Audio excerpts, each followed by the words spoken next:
Yo, DJ James G here, and in this session we're going to learn the art of beat matching and how you can beat match by using your ears.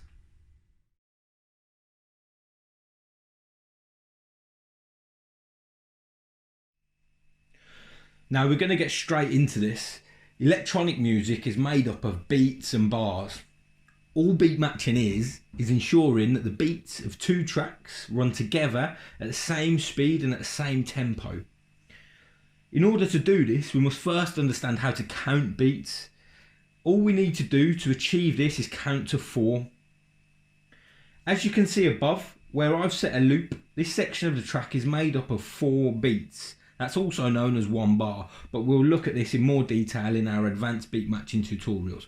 For now, we just want to focus on these 4 beats. We've got 1, 2, 3 and 4. The first beat of the track we will always call number 1. When we hit play, we will hear these beats play through, and I want you to count them out along with me. So let's count them out loud now, over and over again. 1, 2, 3, 4, 1, 2, 3, 4, 1, 2, 3, 4, 1, 2, 3, 4, 1, 2, 3, 4, 1, 1, 1.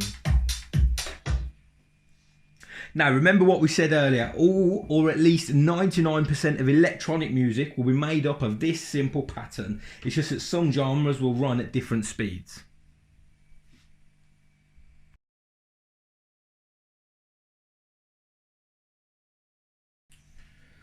In order to beat match, we need to ensure that we can get these 4 beats to run at the same speed as 4 beats in another song.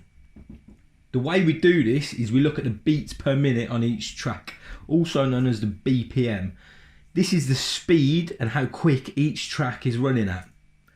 In order to beat match successfully, we must ensure that the BPM of 2 tracks are the same. If they're not, then one track will run quicker than the other, and they will drift apart, creating a bad sound. We call this train wrecking. When 2 beats are not matched correctly, it will sound like this.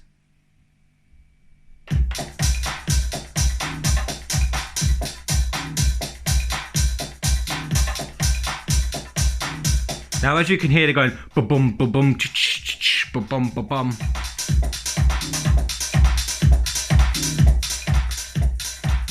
Now that's not very nice and not very easy to dance to for anybody.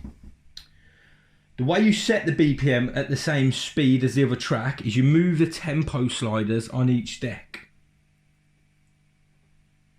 So you move them up and down slightly until we reach the same BPM on each deck.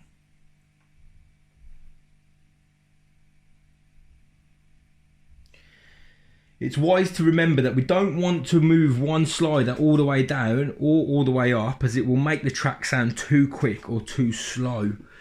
It will make the track sound unnatural. So keeping both sliders as close to true 0 as possible is always the best thing to do. And we do this by moving one up and one down slightly. Once we have the BPM set at the same speed, you'll next set a cue point on the first beat or the number 1 of the track that you want to bring in. In this case, it's the track on the right.